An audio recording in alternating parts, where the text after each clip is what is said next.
प्राचीन ग्रंथों में दैत्य गुरु शुक्राचार्य की 3 कथाएं, संजीवनी विद्या, कच्छ को भस्म बनाकर पिलाने का प्रसंग और वामन अवतार में नेत्र विषय अलग अलग नहीं बल्कि एक ही गूढ़ दर्शन की 3 कड़ियां हैं और इन्हें साथ रखकर समझने पर शुक्राचार्य का वास्तविक स्वरूप सामने आता है। विष्णु पुराण और भागवत पुराण स्कंध 8 के अनुसार देव असुर संग्राम में असुरों का बार बार पराजित होकर भी पुनर्जीवित होना कोई सामान्य बात नहीं थी। इसके पीछे शुक्राचार्य द्वारा भगवान शिव की कठोर तपस्या से प्राप्त संजीवनी विद्या थी, एक ऐसी विद्या जो मृत्यु को भी स्थगित कर सकती थी। यह केवल मंत्र नहीं बल्कि जीवन ऊर्जा के पुनर्संयोजन का रहस्य था, जिसे शुक्राचार्य ने स्वयं के लिए नहीं बल्कि अपने शिष्यों के लिए सुरक्षित रखा। यह त्याग शुक्र नीति में वर्णित उनके धर्म बोध को दर्शाता है। इसी संजीवनी विद्या को प्राप्त करने के लिए देवगुरु बृहस्पति ने अपने पुत्र कच्छ को शुक्राचार्य के आश्रम भेजा, जैसा कि महाभारत के आदि पर्व में विस्तार से वर्णित है। कच्छ की बुद्धि और सेवा से प्रभावित होकर शुक्राचार्य ने उसे विद्या सिखाई, पर असुरों को जब यह रहस्य ज्ञात हुआ तो उन्होंने कच्छ की हत्या कर उसकी भस्म बना दी और छल से वही भस्म शुक्राचार्य को पिला दी। किंतु संजीवनी के प्रभाव से कच्छ शुक्राचार्य के शरीर में जीवित हो गया और जब उसे बाहर निकाला गया तो शुक्राचार्य की एक आंख की ज्योति नष्ट हो गई। यहीं से वे एकाक्षी कहलाए।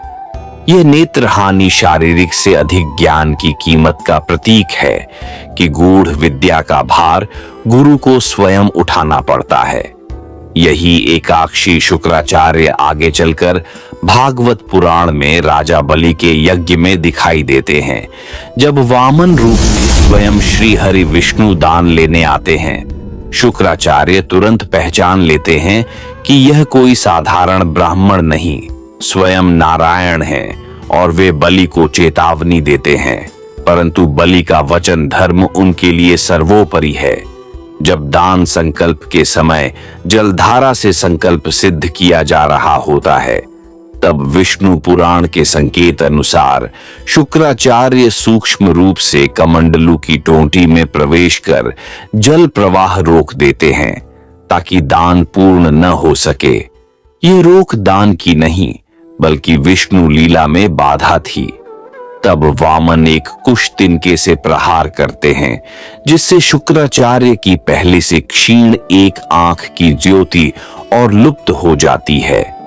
यह दंड वध नहीं बल्कि यह सिखाने का संकेत है कि धर्म के प्रवाह को रोका नहीं जा सकता, चाहे सामने कितना ही महान आचार्य क्यों न हो।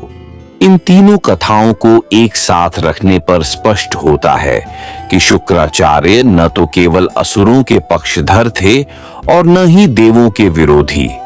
वे उस संतुलन के रक्षक थे जहां ज्ञान, त्याग और धर्म एक दूसरे से टकराते हैं। संजीवनी विद्या में उनका करुणामय गुरु रूप, कच्छ प्रसंग में ज्ञान की रक्षा हेतु दिया गया उनका व्यक्तिगत बलिदान और वामन लीला में अहम युक्त बुद्धि का क्षय, ये तीनों मिलकर यह बताते हैं कि शुक्राचार्य का जीवन किसी एक घटना का नहीं बल्कि धर्म और शक्ति के बीच खिंची उस सूक्ष्म रेखा का प्रतीक है, जिसे पार करने पर दृष्टि क्षीण हो जाती है और निभाने पर इतिहास अमर हो जाता है। कार्य पूर्ण करने के बाद शुक्राचार्य ने देह त्याग नहीं किया बल्कि देवलोक या सूक्ष्म लोक में गमन किया। यह वैसा ही है जैसे नारद, दुर्वासा या मार्कंडेय आर्षि, जिनकी मृत्यु नहीं केवल लोक परिवर्तन बताया गया है। अगर आप राजा बलि की जगह होते और जानते कि सामने स्वयं विष्णु हैं, फिर भी वचन निभाने से सब कुछ चला जाएगा, तो क्या आप दान देते या अपने राज्य को बचाते? अपने उत्तर कमेंट में लिखिए। वीडियो अच्छा लगा हो तो लाइक जरूर कीजिए। ऐसे ही रहस्यमय शास्त्रीय प्रसंगों के लिए चैनल को सब्सक्राइब कीजिए और अगली कथा तक याद रखिए, धर्म की परीक्षा हमेशा तब होती है जब हानि निश्चित हो